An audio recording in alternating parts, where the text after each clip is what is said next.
الحمد لله نحمده ونستعينه ونستغفره ونؤمن به ونتوكل عليه ونعوذ بالله من شرور أنفسنا ومن سيئات أعمالنا من يهده الله فلا مضل له ومن يضلل فلا هادي له ونشهد أن لا إله إلا الله وحده لا شريك له ونشهد أن سيدنا ومولانا محمدا عبده ورسوله أما بعد فأعوذ بالله من الشيطان الرجيم بسم الله الرحمن الرحيم يا أيها الذين آمنوا كتب عليكم الصيام كما كتب على الذين من قبلكم لعلكم تتقون صدق الله العظيم اللهم صل على محمد وعلى آل محمد كما صليت على إبراهيم وعلى آل إبراهيم إنك حميد مجيد اللهم بارك على محمد وعلى آل محمد كما باركت على إبراهيم وعلى آل إبراهيم إنك حميد مجيد رب اشرح لي صدري ويسر لي أمري واحلل عقدة من لساني يفقهوا قولي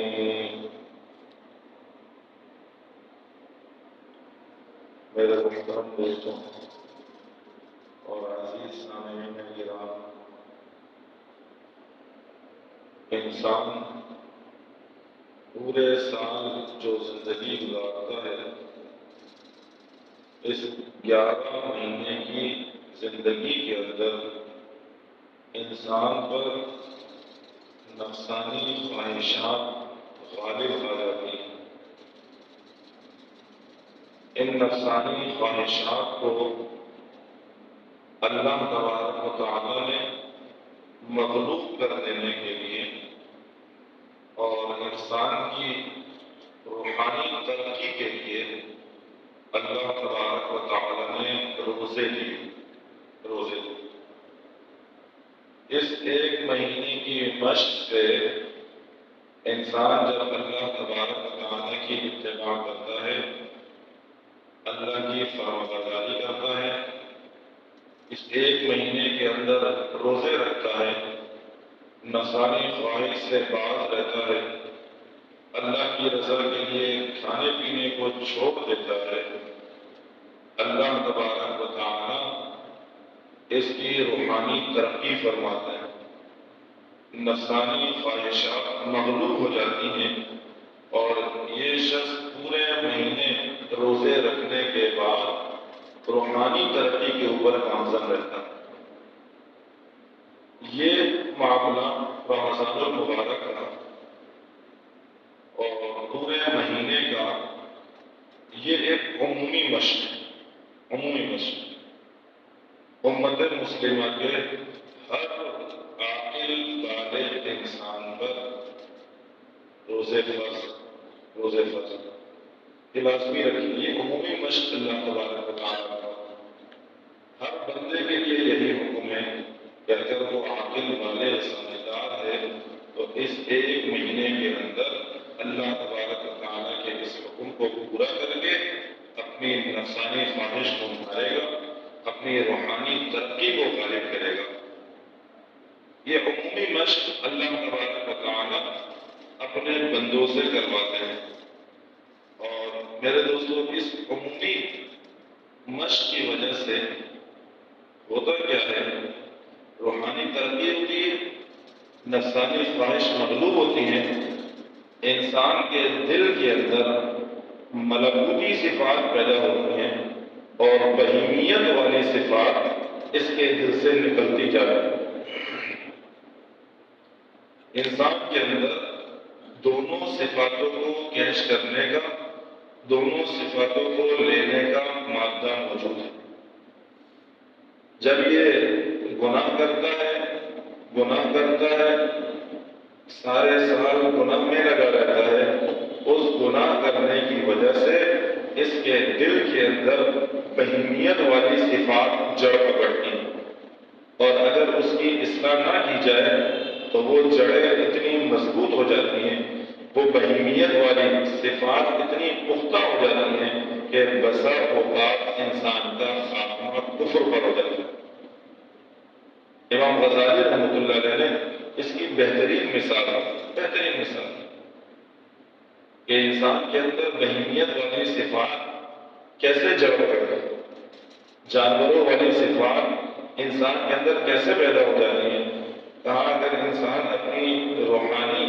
انسان اپنا روحانی علاج نہ کرائے اور اپنے اندر روحانی بیماریوں کو پیدا ہونے دے، اس کا نتیجہ یہ نکلتا ہے سب سے پہلے نمبر پر جو اس کے اندر بہیمیت والی صفات پیدا ہو جاتی ہیں، وہ آپ نے دیکھا ہوگا انسانوں کو، وہ آپ نے دیکھا ہوگا جانوروں کے اندر جو شریف جانور ہیں، وہ بکری ہیں، گائے ہیں، یہ جانور عام ہیں، پالتو جانور ہیں، گھریلو جانور ہیں، لیکن ان کے اندر بھی یہ صفت موجود ہوتی ہے جب مالک ان کو کھانا دے دے، یہ کھانا کھا لیتے ہیں، برابر والا جانور اگرچہ بھوکا ہے اور کھانا ان سے زائد ہے، کبھی بھی یہ جانور ایسا نہیں کرے گا کہ اپنا کچھ کھانا اس کو بھی دے دے، جو اس سے زائد ہے اسے دے دے تاکہ میرا برابر والا بھوکا نہ رہے، بھلے وہ بھوک سے مر جائے لیکن یہ نہیں دے گا، اس سے کہ یہ جانور جب انسان اپنا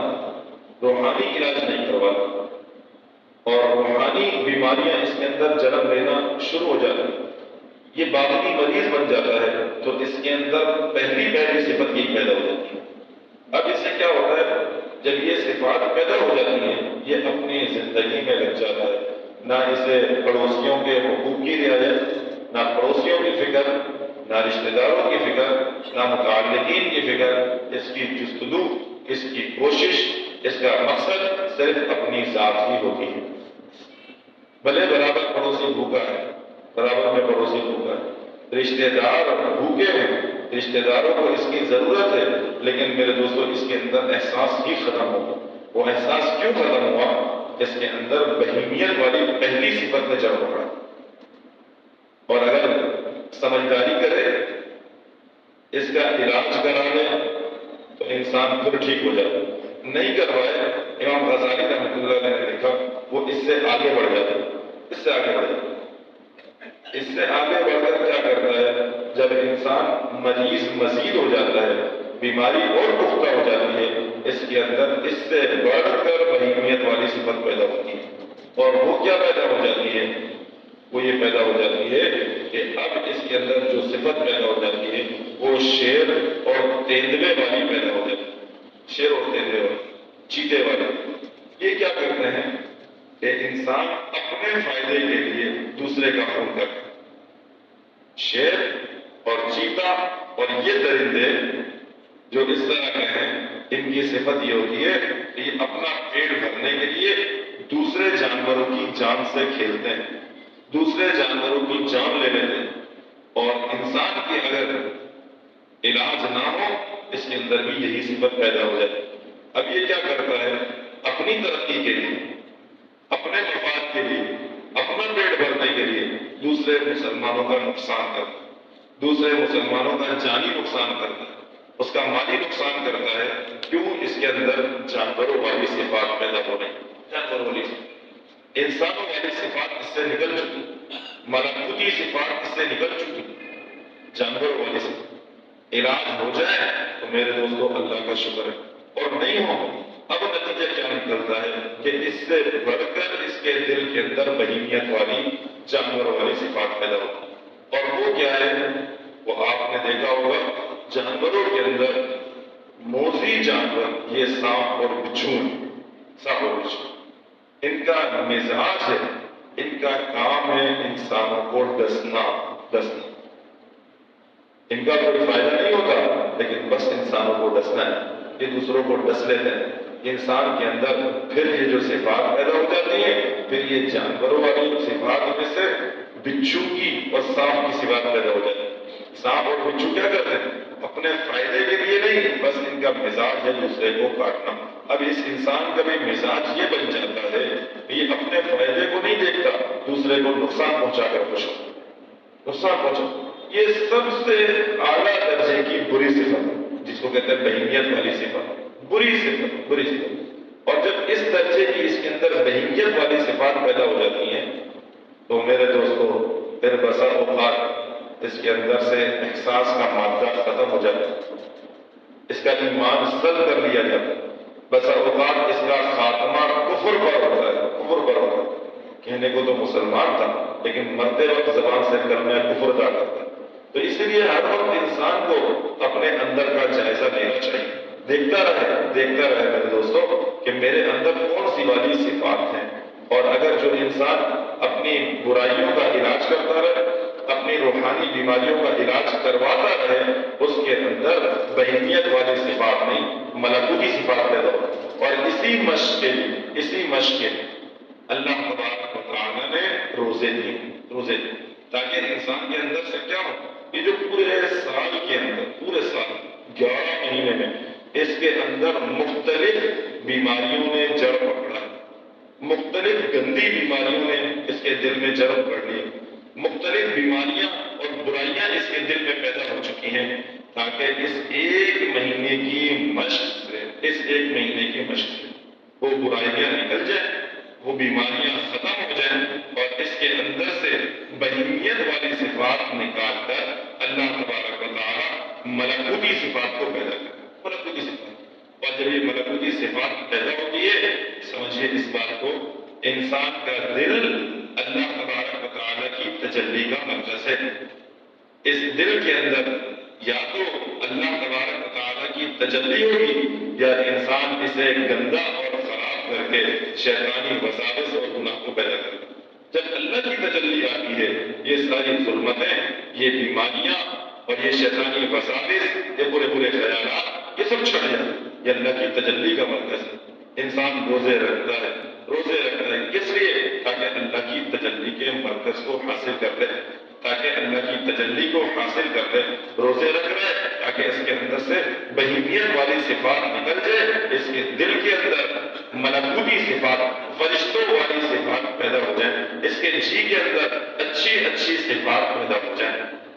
اس کے لیے انسان روزہ مشق کر رہا ہے اس ایک مہینے، 11 مہینے کے اندر جو خرابی آ گئی تھی، اب اس خرابی کی اصلاح کر رہا ہے، اور اس خرابی کو ٹھیک کر رہا ہے، اس لیے روزے رکھ رہا ہے تاکہ وہ گندی بیماریاں چھٹ جائیں۔ تو میرے دوستو، روزے سے انسان کو یہ فائدہ حاصل ہوتا ہے، اس کے دل کے اندر ملکوتی صفات پیدا ہوتی ہے، یہ اللہ کی تجلی اس کے دل میں پیدا ہوتی ہے۔ یہ عمومی مشق، روزے رکھے ہیں، اللہ کی تجلی کا مرکز دل ہے۔ رمضان آتے ہی اس نے توبہ کر لی، دل کو صاف کر لی۔ آپ جانتے ہیں جب انسان کسی لوہے کے ٹکڑے کو صاف کرتا ہے، اس پر زنگ لگ جائے، شروع میں کیا کرتا ہے؟ اسے ریگمال لگا کر صاف کرتا ہے۔ صاف ہو جانے کے بعد اس کی پالش ہوتی ہے، اور پھر پالش کے بعد اسے کیا ہوتا ہے؟ اس پہ کلر چڑھا دیا ہے۔ وہ تھوڑی دیر پہلے لوہے کا وہ ٹکڑا جو دیکھنے میں انتہائی بدنما اور برا لگ رہا تھا، اب پالش ہو جانے کے بعد، کلر ہو جانے کے بعد وہ انتہائی چمک رہا ہے، خوبصورت لگ رہا ہے۔ پہلے اگر اس کی قیمت 10 روپے تھی تو ابھی اس کی قیمت 100 روپے لگتی، 1000 روپے لگتی۔ بالکل ایسا ہی حال انسان کے دل کا ہے۔ جب اس دل کے اندر سے گناہوں کے زنگ کو صاف کر دیا جائے اور اس پر ریگمال لگایا جائے، روزوں کا ریگمال لگے گا اس پر، تو میرے دوستو دل گناہوں سے خالی ہو جائے۔ اب یہ خالی ہو گیا، لیکن خالی تو ہو گیا، توبہ تو کر لیے، توبہ کرنے کی وجہ سے گناہ تو معاف ہو گئے، ابھی دل کے اوپر سیلن نہیں ہو، ابھی پالش نہیں ہو، دل پر کلر نہیں چڑھا ہے۔ کلر تب چڑھے گا، پالش تب ہوگی جب یہ اللہ تبارک و تعالیٰ کا ذکر کرے گا۔ اس ذکر کی وجہ سے، اچھے اعمال کی وجہ سے، قرآن مقدس کی تلاوت کی وجہ سے اور تراویح کے اہتمام کی وجہ سے، میرے دوستو اب اس دل پر کیا ہوگا؟ سیلن ہوگا، یہ دل کے اوپر پالش ہوگی، اس دل کے اوپر قلم چڑھے گا، یہ دل اللہ کی تجلی کا مرکز بنے۔ اب اسے اندر کی کیفیات محسوس ہوں گی، اب اسے معلوم چلے گا کہ اللہ تبارک و تعالیٰ کا نور کیا ہے، اللہ کی تجلی کیسی ہوتی ہے، ایمان کی مٹھاس اب اس کے دل میں محسوس ہو۔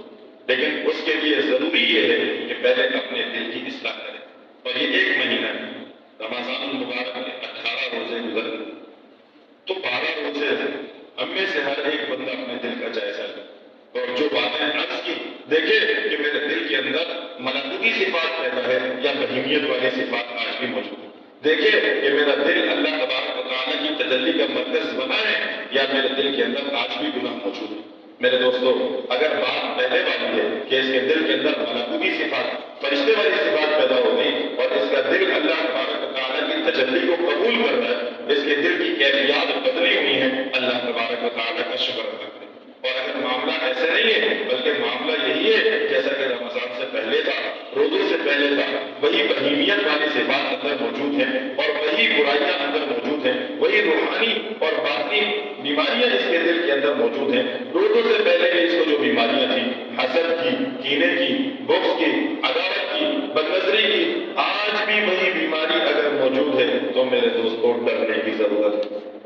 دل بدل نہیں، دل بدل نہیں، اللہ تبارک و تعالیٰ سے توبہ کرے، دل گڑائے، دل اتنا گندا ہو گیا آج روزے کی مشق سے بھی اس کی اصلاح نہیں ہوگی، یعنی بیماری انتہائی مضبوط اور جڑ پکڑ چکی ہے، جڑ پکڑ چکی ہے، دل کی اپنی اصلاح نہیں، میرا دل اللہ تبارک و تعالیٰ کی تجلی کو قبول نہیں کر رہا، ڈرنے کی ضرورت ہے اور کوشش کرے کہ اپنے دل کی اصلاح کروائے، بار بار اس کو جھانکتا ہے، بار بار جھانک، یہ بات میں کر رہا تھا، یہ روزے عمومی مشق، عمومی مشق ہر مسلمان کی، لیکن میرے دوستو اس روزے کے ساتھ ساتھ ایک خاص عبادت، ایسی عبادت جو گزشتہ امتیں پوری زندگی ریاضتیں کرتے، مشقتیں کرتے گزار دیتی تھی، تو وہ کیفیات اور حاصل نہیں ہوتی پوری زندگی۔ روزوں کے اندر ایک خاص عبادت جس کے لیے گزشتہ امتیں پوری زندگی گزار دیتی تھی، پوری زندگی مشقتوں میں، ریاضتوں میں گزار رہی، لیکن وہ کیفیات اور وصال حق ان کو نہیں ہوئی۔ اللہ تبارک و تعالیٰ کا امت محمدیہ پر خاص فضل، اور وہ خاص فضل کیا ہے کہ امت محمدیہ تھوڑی سی کوشش کرے، رمضان المبارک کے آخر کے دستے یہ اعتکاف کر لے، گزشتہ امتیں جس کے لیے زندگی گزار دیتی تھی، اس کو 10 دن کے اندر وہ کیفیات حاصل ہو جاتی، یہ وصال حق تک پہنچ جاتا ہے، اسے اللہ تبارک و تعالیٰ کی تجلی کی مٹھاس محسوس ہونے لگ جاتا ہے، اللہ کی تجلی کا نور محسوس ہونے لگ جاتا ہے۔ یہ 10 دن جو عبادت ہے، اللہ تبارک و تعالیٰ نے اپنے بندوں پر مختلف عبادتوں کا حکم دیا، لیکن میرے دوستو ان میں سے بعض عبادتیں یہ عاشقانہ عبادت کہلاتی، بعض عبادتیں عاشقانہ عبادت کہلاتی، اور ان عاشقانہ عبادت میں سے ایک عبادت اعتکاف کی عبادت ہے۔ یہ عاشقانہ عبادت ہے۔ اعتکاف میں انسان کیا کرتا ہے؟ اپنا سب کچھ چھوڑ ساری دنیا سے کٹ کر، بیوی بچوں سے کٹ کر، رشتہ داروں سے کٹ کر، بھائی بہنوں سے کٹ کر، سب کو چھوڑ چھاڑ کر مسجد میں آ جاتا ہے، مسجد میں یہ کیوں آ گیا؟ اب سمجھیے اس بات، اس نے 10 دن کا اعتکاف کیوں کیا؟ جب روحانی ترقی اس کو ملی، اس روحانی ترقی کے اندر مزید تعلق باللہ پیدا کرنے کے لیے، ملائے اعلیٰ کے ساتھ نسبت پیدا کرنے کے لیے، مزید روحانی ترقی کے لیے اس نے ساری چیزیں چھوڑ کر مسجد میں اپنے آپ کو ڈھلا لیا، سب کچھ چھوڑ دیا، ساری چیزوں کو ایک طرف رکھ کے اب یہ اور اس کا اللہ، یہ اور اس کا اللہ۔ اور یہی وجہ ہے میرے دوستوں، معتکف کی بڑی فضیلت، بڑی فضیلت۔ ایک معتکف جب مسجد میں موجود ہے، مسجد میں موجود ہے، اعتکاف کیا ہے، اس اعتکاف کرنے کی وجہ سے اس کا سونا بھی عبادت، اس کا کھانا بھی عبادت، اس کا پینا بھی عبادت، اس کا ہر عمل عبادت بن جاتا ہے، ہر عمل عبادت بن جاتا ہے۔ اس لیے اس نے اللہ کے لیے سب کچھ چھوڑ دیا۔ اور ایک روایت میں آتا ہے، پیارے پیغمبر صلی اللہ علیہ وسلم نے ارشاد فرمایا، جو شخص سنت اعتکاف کر لے اسے 2 حج 2 عمروں کا ثواب، 2 حج 2 عمروں کا ثواب۔ ایک روایت میں پیارے پیغمبر صلی اللہ علیہ وسلم نے ارشاد فرمایا، اعتکاف کرنے والے جو بعض نیکیوں سے رہ جاتے ہیں، غیر معتکف باہر ہے تو وہ جنازے میں چلا جائے گا، نیکی۔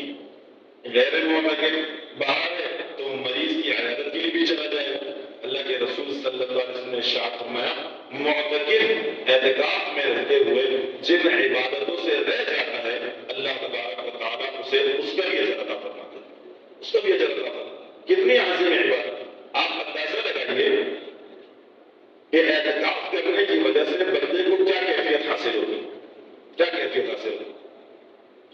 نبی اکرم صلی اللہ علیہ وسلم نے جو سب سے پہلا اعتکاف کیا وہ آپ علیہ السلام نے غار حرا میں کیا، غار حرا، یہ پہلا اعتکاف ہے۔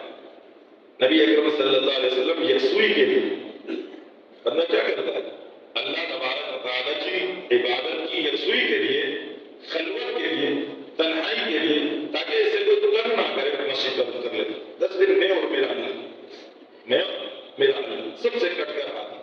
نبی اکرم صلی اللہ علیہ وسلم یکسوئی کے لیے اور خلوت کے لیے آپ علیہ السلام غار حرا میں جاتے تاکہ اللہ تبارک و تعالیٰ سے اور خاص نسبت میں، اور خاص، اور خاص۔ نبی وہ ہوتا ہے میرے دوستوں جس کی نسبت ہر لمحے اللہ سے بڑھتی ہے، ترقی ہے، ترقی ہے، ترقی ہے۔ آپ علیہ السلام غار حرا، اور یہ اعتکاف ہے نبی اکرم صلی اللہ علیہ وسلم کا پہلا اعتکاف۔ اور پہلے اعتکاف میں پیارے پیغمبر صلی اللہ علیہ وسلم کو وہ کیفیات حاصل ہوئی، وہ ترقیاں ملی، وہ نسبتیں ملی کہ آپ علیہ السلام کی اندر یہ صفات اور یہ کیفیات آ گئی کہ نبی اکرم صلی اللہ علیہ وسلم پر قرآن کو نازل کر دیا جائے، نازل کر دیا جائے۔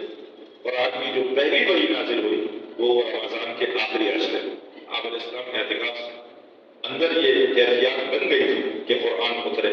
اور سورہ علق کی ابتدائی آیتیں، شب قدر کی رات، شب قدر کی رات نبی اکرم صلی اللہ علیہ وسلم پر اتری۔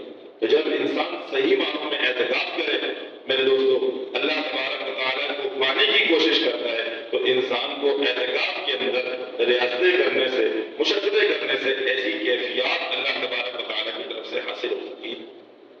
نمبر جو بات میں نے پہلے عرض کی کہ روزے کے ذریعے سے انسان کی جسم کی اصلاح ہو رہی ہے، اس کے دل کی اصلاح ہو رہی ہے، اور میرے دوستو اعتکاف کے ذریعے سے انسان کے ذہن کی، اس کے افکار کی اصلاح ہوگی۔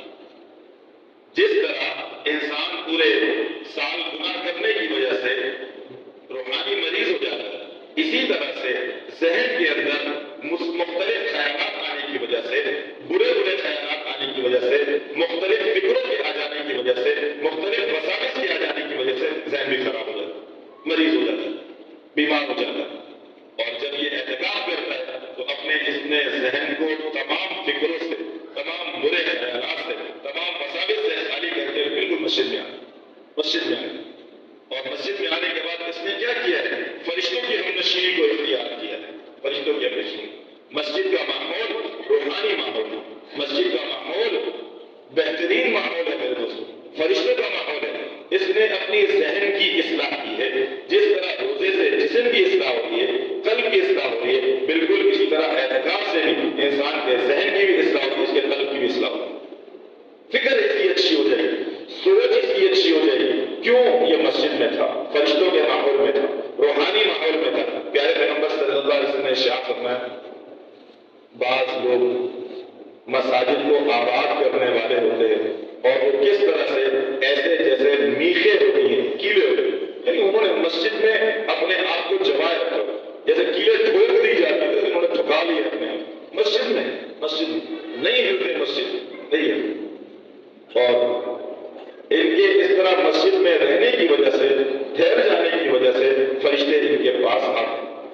جب ان کو مسجد میں نہیں پاتے ہیں تو انہیں دیکھتے ہیں یہ بیمار ہیں تو ان کی عیادت ہو جاتی ہے، کسی کام کی وجہ سے گئے تو فرشتے ان کے کام کے اندر معاونت کرتے ہیں، فرشتوں کی ہمنشینی ان کو حاصل ہوتی ہے، فرشتوں کی مجلس مل جاتی ہے، روحانی ماحول ملتا ہے میرے دوستوں، ذکر کی مجلسیں مل جاتی ہیں۔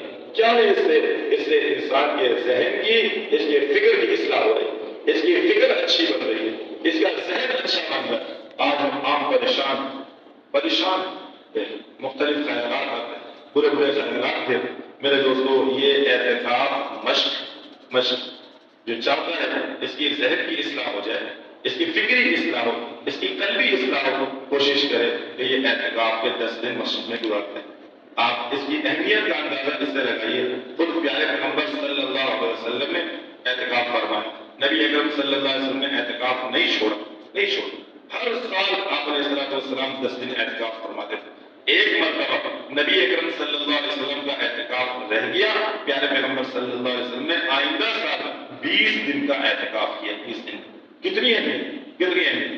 آج ہمارے 10 دن میرے دوستوں بازاروں کی زینت ہو جاتی ہے، آج یہ ہمارے 10 دن مارکیٹ کی زینت ہو جاتے ہیں، آج یہ ہمارے 10 دن بیوی بچوں کی شاپنگ کے اندر چلے جاتے ہیں، عید کی تیاری میں چلے جاتے ہیں۔ ہائے ہائے، اللہ نے دیے تو اس لیے تھے، اس 10 دن کے اندر میرا بندہ میرا مزید قرب حاصل کر لے، اس کو تعلق ملنا مل جائے، ملائے اعلیٰ سے اس کی نسبت پیدا ہو جائے۔ یہ 10 دن اللہ نے دیے تو اس لیے تھے، اس کی خاص نسبتیں بن جائیں۔ اس 10 دنوں کے اندر اللہ تبارک و تعالیٰ نے ایک رات ایسی دی کہ میرا بندہ اگر یہ 10 دن کا اعتکاف کرتا ہے، یہ معتکف کو تو ملے گی ایسی عظیم رات کا ایک رات کی عبادت 1000 مہینوں سے بہتر ہے، 1000 مہینوں سے بہتر ہے۔ لیکن میرے دوستو، ہم یہ 10 دن کہاں ضائع کر دیتے ہیں؟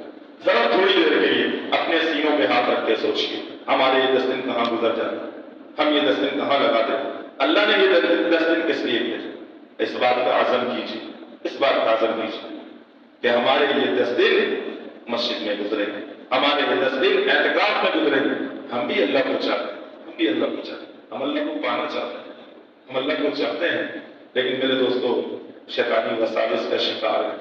ہم اللہ کو چاہتے ہیں لیکن نفسانی خواہشات ہم پر غالب ہیں۔ کون نہیں چاہتا؟ کون سا مسلمان اپنے اللہ کو نہیں چاہتا؟ جس کے دل کے اندر ذرہ برابر میں ایمان ہے، اللہ کو چاہتا ہے، اللہ کو پانا چاہتا ہے، اللہ کو لینا چاہتا ہے، لیکن میرے دوستو اللہ کو لینے کے، اللہ کو پانے کے اسباب کو ہم اختیار نہیں کرتے۔ آپ کے سامنے صورتحال ہے جو اس وقت امت پر سوال کرتے کرتے نوعیت یہاں تک آج کفر ایسا دندرا کرتا ہے، آج مسلمان جس بربریت کا اور مظلومیت کا شکار ہے، ہر دیکھتی آنکھ اس نظارے کو دیکھ رہی ہے۔ میرے دوستو، کیا اب بھی ہم عقل کے ناخن نہیں لیتے؟ کیا اب بھی ہم اپنے اللہ کو راضی نہیں کریں؟ کیا اب بھی ہم اپنے اللہ کو پانے کی کوشش نہیں کریں؟ کیا اب بھی ہمارے دلوں کے اندر کفر کی محبت ہوگی؟ کیا اب بھی ہم اسلام کو دہشت گرد ہوتے ہیں؟ ان سب باتوں کو سمجھنے کی ضرورت ہے اور اس بات کا عزم کیجیے۔ ابھی 2 دن باقی ہیں، ہزاروں خیالات آئیں، جاب کا مسئلہ ہے، فلاں کا مسئلہ ہے، یہ مسئلہ ہے، وہ مسئلہ ہے۔ یاد رکھ لیجیے، جب آپ کا عزم مضبوط ہوگا، جب آپ کا عزم پختہ ہوگا، یہ سارے خیالات مغلوب ہو جائیں گے، آپ کا عزم غالب ہو جائے گا۔ لیکن اگر آپ نے صرف اپنے آپ کو تسلی دینی تو میرے دوستو باقی خیالات غالب ہو جائیں گے، آپ کا عزم مغلوب ہو جائے گا۔ تو ضرورت اس بات کی ہے، اپنے عزم کو غالب کیجیے، اپنی نفسانی خواہشات کو مغلوب کیجیے۔ عزم اس بات کا کیجیے کہ یہ 10 دن ہم اللہ تبارک و تعالیٰ کو دے دیں، دنیا سے کٹ کر، سارے جہان سے کٹ کر ہم اپنے اللہ کو دیں، ہم اپنے اللہ کو منانے آ جائیں۔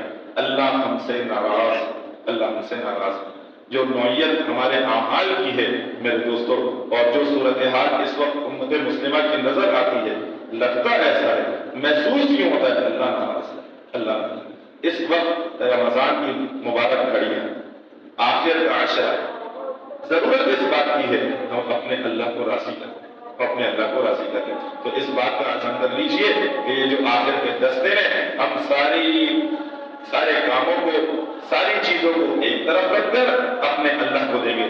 یہ 10 دن ہم سنت اعتکاف کریں گے، یہ 10 دن ہم باقی دنیا سے کٹ کر اپنے اللہ کے لیے سب کچھ قربان کر دیں گے اور اپنے اللہ کو منا کر چلیں گے۔